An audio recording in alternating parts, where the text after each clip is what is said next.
प्यारे साथियों, आप सभी का स्वागत करता हूं अपने एमआरएस स्टडी परिवार में।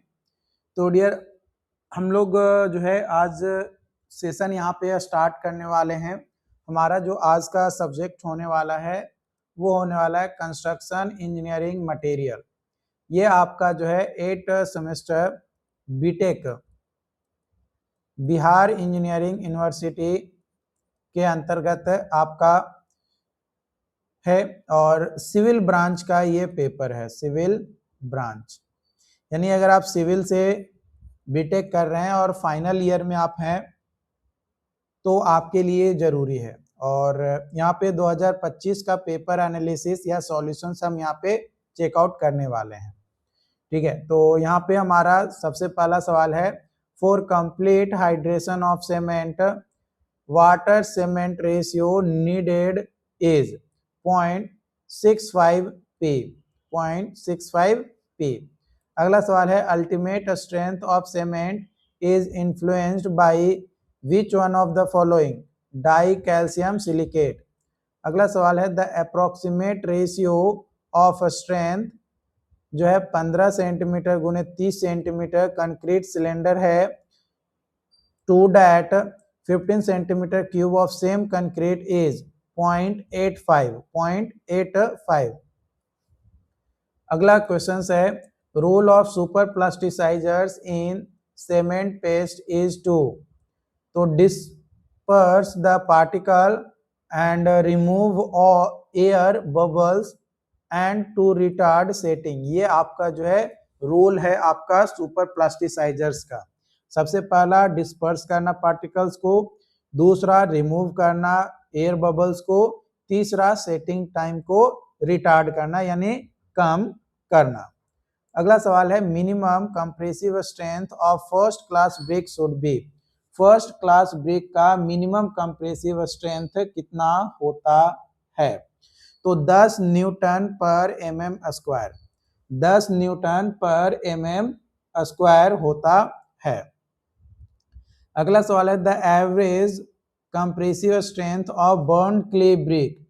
बर्न्ड क्ले ब्रिक का एवरेज कंप्रेसिव स्ट्रेंथ आपका लेस देन होता है 12.5 न्यूटन पर mm स्क्वायर। तो उस कंडीशंस में एलोएबल, उस कंडीशन में एलोएबल रेटिंग ऑफ इफ्लोरोसेंस कितना होगा? तो वो होगा मॉडरेट। क्या होगा? मॉडरेट। अगला सवाल है, what is the value of portable water as specified by IS 456/2000। तो पीएच वैल्यू जो है वो आपका पोर्टेबल वाटर का लेस देन 6 होना चाहिए। अगला सवाल है, jumper is a tool used for. तो जंपर जो है एक ऐसा टूल है जिसका यूज किया जाता है फॉर क्वायरिंग ऑफ स्टोन या फिर making blast hole in rock. अगला सवाल है, the ratio of Young's modulus of high tensile steel to that of mild steel is about 1। कितना होता है? 1। हाउ मच SiO2 यानी silicon oxide is present in the glass which is drawn into fiber, which is drawn into fibers. How much SiO2 present होता है? तो 55% जो है silicon oxide जो है आपका प्रेजेंट होता है। कितना? 55% जो है प्रेजेंट होता है।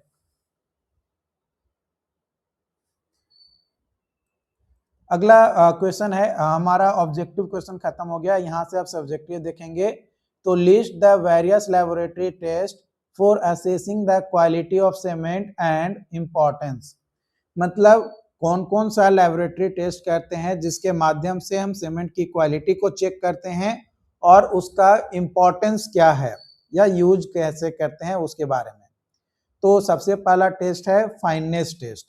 इसके माध्यम से पार्टिकल साइज चेक करते हैं सीमेंट का। फाइनर सीमेंट जो है जल्दी हाइड्रेट होता है, अर्ली स्ट्रेंथ को डेवलप करता है क्विकली और इम्प्रूव करता है वर्केबिलिटी को। दूसरा है स्टैंडर्ड कंसिस्टेंसी टेस्ट। ये डिटरमाइन करता है क्वांटिटी ऑफ वाटर, कितना जरूरत पड़ेगा सीमेंट पेस्ट तैयार करने के लिए। इसका जो वैल्यू है वो यूज किया जाता है फॉर अदर टेस्ट जैसे सेटिंग टाइम और साउंडनेस में। सेटिंग टाइम टेस्ट में दो तरीके का होता है, एक इनिशियल सेटिंग टाइम और एक होता है फाइनल सेटिंग टाइम।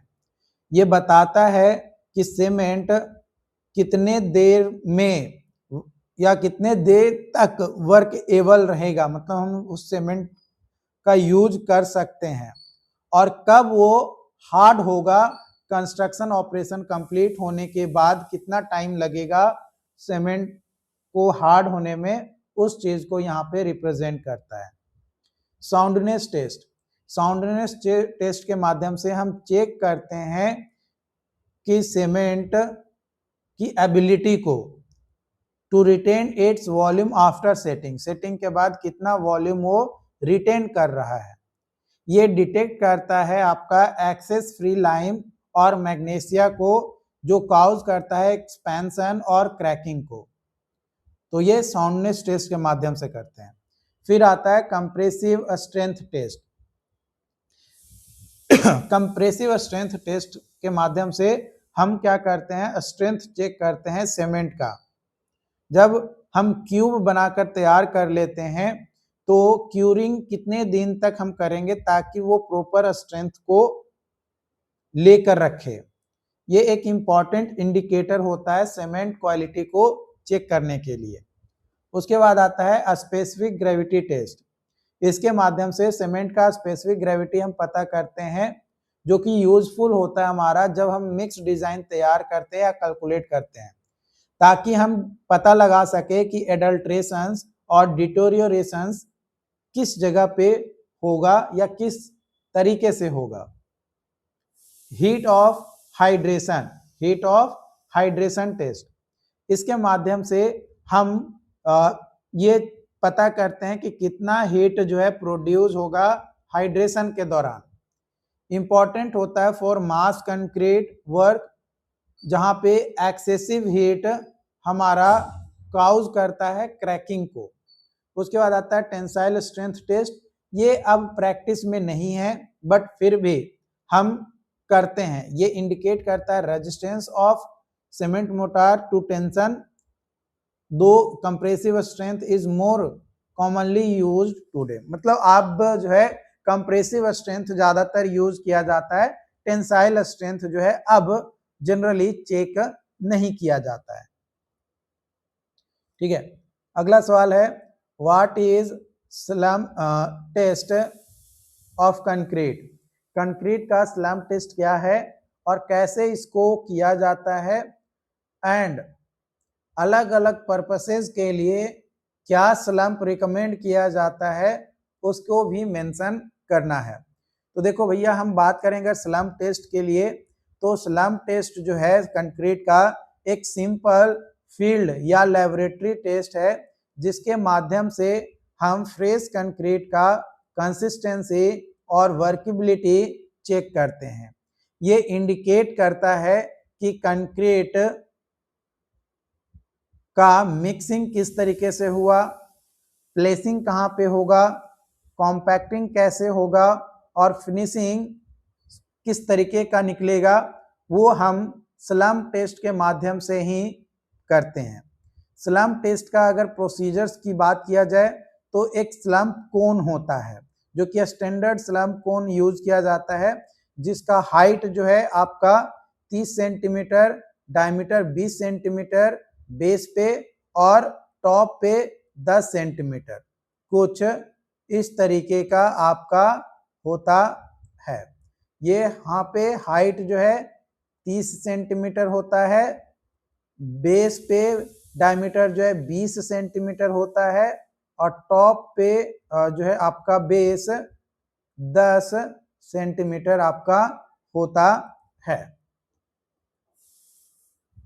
उसके बाद कोन को प्लेस करते हैं स्मूथ और नॉन एब्जॉर्बेंट सरफेस के ऊपर, यानी वो जो कोन होता है उसके साथ एक प्लेट भी दिया जाता है, उस प्लेट के ऊपर उसको रख देते हैं हम, है ना। और इसके में कंक्रीट फिल करना स्टार्ट करते हैं, जो फ्रेश कंक्रीट होता है। देखो पहले जो है 4 लेयर में फिल किया जाता था, नहीं 3 लेयर में, लेकिन टाइम टू टाइम चेंजेस आए और इसको 4 लेयर में बोला गया। कई जगह पे अभी भी 3 लेयर में ही फिल किए जाते हैं, बट 4 लेयर थोड़ा अच्छा होता है। और हर एक लेयर पे 25 बार एक टैपिंग रॉड आता है 16 mm का। कितना? 16 mm का टैपिंग रॉड होता है डाया का, उससे गूथा जाता है उस सिलेंडर के अंदर, कोन के अंदर। और जब वो पूरा फिल हो जाता है तो सरफेस को लेवल किया जाता है टॉप में, और कोन को जो है धीरे धीरे स्लोली हम वर्टिकली ऊपर की ओर उठाते हैं। ठीक है, और जब पूरा ऊपर की ओर उठ जाता है तो कुछ कंक्रीट साइड में गिर जाता है और कुछ इस तरीके से ऐसे हम्प के जैसा बन जाता है। अब ये हम्प जब बन गया तो हम्प में जो ओरिजिनल हाइट था 30 सेंटीमीटर, और अब जो हम्प नया सिर्फ कंक्रीट का बना हुआ है उसका हाइट हम स्लम्प कोन के माध्यम से निकालते हैं कि कितना हाइट हमारा आ रहा है। मानकर चलो कि ये हमारा यहाँ पे आया 60 सेंटीमीटर, तो इसका 60 mm, तो ये 60 mm इसका स्लम्प का वैल्यू हो गया। तो अगर रिकमेंडेड स्लम्प बात करें अलग अलग काम के लिए, तो रोड कंस्ट्रक्शन और पेमेंट के लिए 25 से 50 mm स्लम्प वैल्यूज जो है आपका आना चाहिए। दूसरा, मास कंक्रीट के लिए 25 से 75 mm, आरसीसी बीम और स्लैब के लिए 50 से 100 mm, कॉलम और हैवी रेनफोर्स सेक्शन के लिए 75 से 150 mm हमारा होना चाहिए। अगला सवाल है, राइट डाउन करना है following test on clay brick and mention करना है उसके डिजायर्ड टेस्ट लिमिट्स को एज पर इंडियन स्टैंडर्ड्स। तो वाटर एब्जॉर्प्शन टेस्ट, ये ड्राई ब्रिक पे वेट किया जाता है। सबसे पहले मैंने ड्राई ब्रिक का पहले वेट कर लिया जाता है, उसके बाद 24 घंटे के लिए पानी में डुबोकर रख देते हैं, और 24 घंटे के बाद उसको हम निकाल लेते हैं। और निकालने के बाद जो भीगा हुआ ईंट है उसको हम क्या करते हैं, वेट करते हैं, और उसको वेट करने के बाद हम एक परसेंटेज निकालते हैं ड्राई वेट परसेंटेज के तौर पे, कि भाई ड्राई वेट जो है हमारा 20 kg था और भीगा हुआ वेट जो है 24 kg था, तो हमारा 4/20, तो ये आ गया 5, यानी 20% तकरीबन हमारा हो गया। 20% तकरीबन हमारा हो गया। तो ये 20% जो निकला, ये निकला कि भाई पानी वो कितना एब्जॉर्ब कर रहा है, 20%। किसके रिस्पेक्ट में हम निकालें? ड्राई वेट के रिस्पेक्ट में। किसके रिस्पेक्ट में? ड्राई वेट के रिस्पेक्ट में। इसका डिजायर्ड लिमिट क्या होता है? तो नॉट एक्सेड 20% बाई वेट, है ना। 24 घंटे के बाद 20% से ज्यादा एक्सेड नहीं करना चाहिए। हाई क्वालिटी इंजीनियरिंग ब्रिक के लिए जो लिमिट दिया गया है वो 15% ही दिया गया है। कितना दिया गया है? 15% ही दिया गया है। अगला है presence of soluble salts. Presence of soluble salts, efflorescence test या फिर सॉल्युबल सॉल्ट्स। तो जो ब्रिक है उसके ऊपर पानी के कांटेक्ट के कारण से या पानी में डूबे रहने के कारण से एक सॉल्ट टी सरफेस ब्रिक के ऊपर आने लगता है ना, तो वो कहलाता है इफ्लोरोसेंस। ये जो इफ्लोरोसेंस है इसका जो लिमिट है या इंडियन स्टैंडर्ड के हिसाब से, ऑर्डिनरी बर्न क्ले ब्रिक के लिए हमारा not more than moderate, moderate से ज्यादा नहीं होना चाहिए। उसके बाद अगला टेस्ट है हार्डनेस टेस्ट। जब सरफेस जो है ब्रिक का स्ट्रेच किया जाता है फिंगर नेल के माध्यम से या स्टील टूल के माध्यम से स्क्रैच किया जाता है, तो वो हार्डनेस को रिप्रेजेंट करता है कि कितना वो हार्ड है, स्क्रैच कितना आ रहा है, किस तरीके का आ रहा है, उसके हिसाब से। तो एक अच्छा ब्रिक के लिए यानी गुड ब्रिक के लिए हार्ड होना जरूरी है, इनफ हार्ड होना चाहिए, दैट नो विजुअल इंप्रेशन और scratch is left on surface. माने जब हम स्क्रैच करें तो कोई भी निशान हमारा ब्रिक के ऊपर ना आए, इतना हार्ड होना चाहिए। उसके बाद टेस्ट आता है साउंडनेस टेस्ट। जब दो ब्रिक को आपस में टकराते हैं तो एक साउंड निकलता है, तो वो साउंड कैसा होना चाहिए? तो एक रिंगिंग मेटालिक साउंड होना चाहिए जो कि क्लियर होना चाहिए, और ईंट टूटना भी नहीं चाहिए। अगर ईंट टूट गया तो मेटालिक साउंड जो है, रिंगिंग मेटालिक साउंड, वो हमारा प्रोड्यूस नहीं होगा, क्योंकि ईंट तो टूट गया। जब ईंट टूट गया तो वो तो साउंड देगा ही नहीं, समझ गए? तो ये है आपका। उसके बाद अगला क्वेश्चन है, एक्सप्लेन करना है various defects in brick. Brick में कौन कौन से डिफेक्ट्स आते हैं उसके बारे में।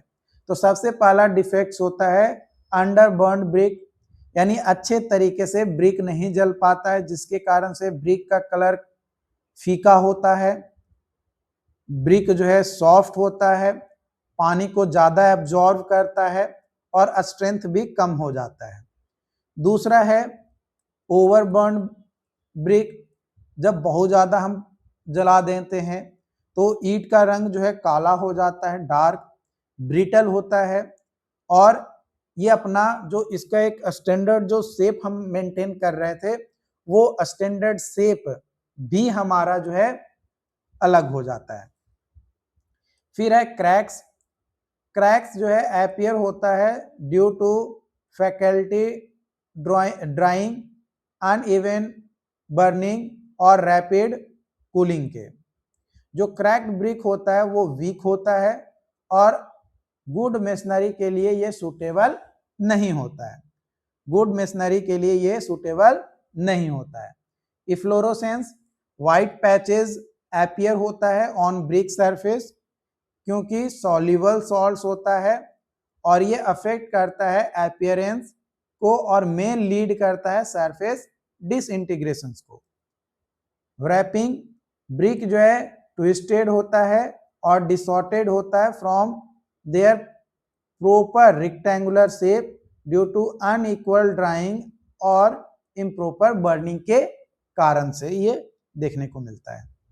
ब्लोटिंग स्वेल कर जाता है या स्पॉन्जी अपीयरेंस आ जाता है हीट के कारण से, किसमें? तो ब्रिक के ऊपर या ब्रिक के सरफेस पे हमें दिखता है, तो कहलाता है ब्लोटिंग। लाइम ब्लोइंग, एक स्मॉल पार्टिकल्स लाइम का क्ले में एब्जॉर्ब करता है मॉइस्चर को आफ्टर बर्निंग और एक्सपैंड करता है, और जब एक्सपैंड करता है तो वो क्रैक करना स्टार्ट कर देता है ब्रिक का सरफेस, जिसके कारण से ब्रिक का जो अल्टीमेट स्ट्रेंथ था वो हमारा कहीं ना कहीं कम होता हुआ नजर आता है। फिर आता है ब्लैक कोर, यानी dark coloured core remains inside brick due to insufficient oxygen during burning, जो इंडिकेट करता है इम्प्रॉपर फायरिंग को, मतलब अच्छे से आग नहीं दिया गया है।